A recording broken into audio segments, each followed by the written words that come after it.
দেখুন কতটা সুন্দর হয়েছে। আমি নামিয়ে নিচ্ছি।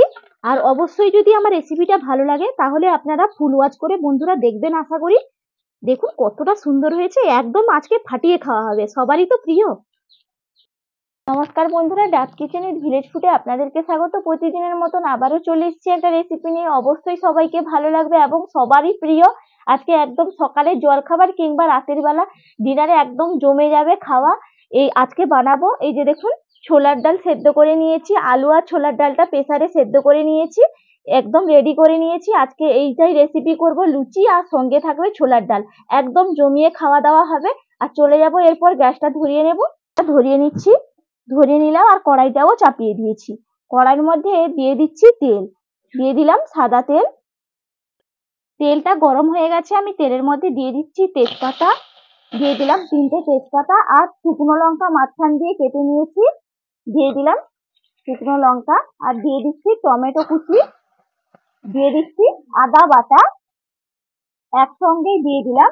আর এই যে দেখুন নারকোল কুচি করে নিয়েছি, নারকোল কুচি। এরপর ভালো করে এটা আমাকে নাড়িয়ে ভেজে নিতে হবে। দেখুন ভালো করে আমি ভেজে নিয়েছি। এরপর মাঝখানটা এইদিকে সরিয়ে দেব। মাঝখানে যে তেলটা যে আছে সেই তেলে আমি দিয়ে দেব 5 ফোড়ন, দিয়ে দিচ্ছি পরিমাণ অনুযায়ী, আর দিয়ে দিচ্ছি গোটা সাদা জিরে। এগুলো একটু ভালো করে নাড়িয়ে নেব।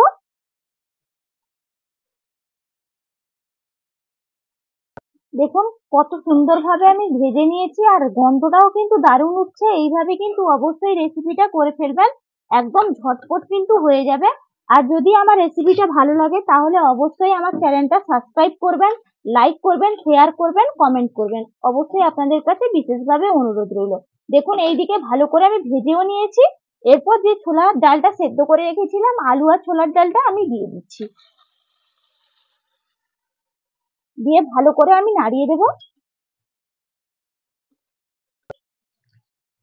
দেখুন ভালো করে আমি এরপর ফুটিয়ে নিয়েছি।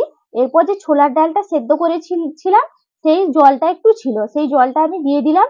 আর লবণ আর হলুদ দিয়ে কিন্তু সেদ্ধ করেছিলাম, এই জন্য আলাদা করে কিন্তু লবণ আর হলুদ দেওয়ার দরকার নেই। দেখুন একবারে পারফেক্ট ভাবে এইভাবে আমি করে নিয়েছি। এরপর আমি এর মধ্যে দিয়ে দেব পরিমাণ অনুযায়ী চিনি। একটু মিষ্টি মিষ্টি হলে খেতে কিন্তু ছোলার ডালটা ভালো লাগে, এই জন্য একটু চিনি দিলাম। পরিমাণ অনুযায়ী আপনারা চিনিটা দেবেন অবশ্যই, দিলে একবার এরপর ভালো করে একটু ফুটে এলে একদম রেডি হয়ে যাবে আজকে ছোলার ডাল। দেখুন একদম কিভাবে রেডি হয়ে গেছে আর দেখতে কতটা সুন্দর হয়েছে। একদম রেডি হয়ে গেছে আজকে ছোলার ডাল। এরপর আমি নামিয়ে নিচ্ছি। এই যে রেডি করে নিয়ে চলে এসেছি। দেখুন আপনাদেরকে তো দেখালাম ছোলার ডাল আর সঙ্গে একদম গরম গরম লুচি। আজকে একদম কিন্তু জমিয়ে খাওয়া হবে। বাহ, আজ সকাল সকাল একবারে ছোলার ডাল লুচি। আজকে কাজে যাওয়ার আগে কিন্তু আজকে একদম সকাল সকাল লুচি আজকে আর দিন ছোলার পুরো ডাল। ভালো যাবে। একবার সকাল সকাল গরম গরম লুচি ছোলার ডাল একবারে আজকে জমিয়ে কিন্তু সারা আজকে দিন খাওয়া হবে। একবারে জমিয়ে। লুচি কার না খেতে ভালো লাগে, সবার কিন্তু প্রিয়। হম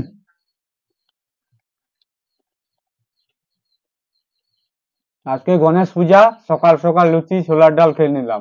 একদম কিন্তু সম্পূর্ণ নিরামিষ ভাবে কিন্তু রান্না করেছি। অবশ্যই এইভাবে কিন্তু আপনারা রেসিপিটা করবেন, খেতে কিন্তু আজকে অসম্ভব পুজো সুন্দর বলে লাগে। নিরামিষ। দারুণ হয়েছে ছোলার ডালটা। একবার দারুণ ফাটাফাটি রান্না হয়েছে।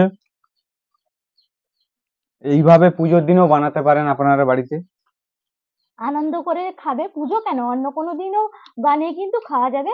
আর আপনারা সবাই ভালো থাকবেন, সুস্থ থাকবেন। আবার আপনাদের সঙ্গে আমার পরের ভিডিওতে দেখা হবে। টাটা।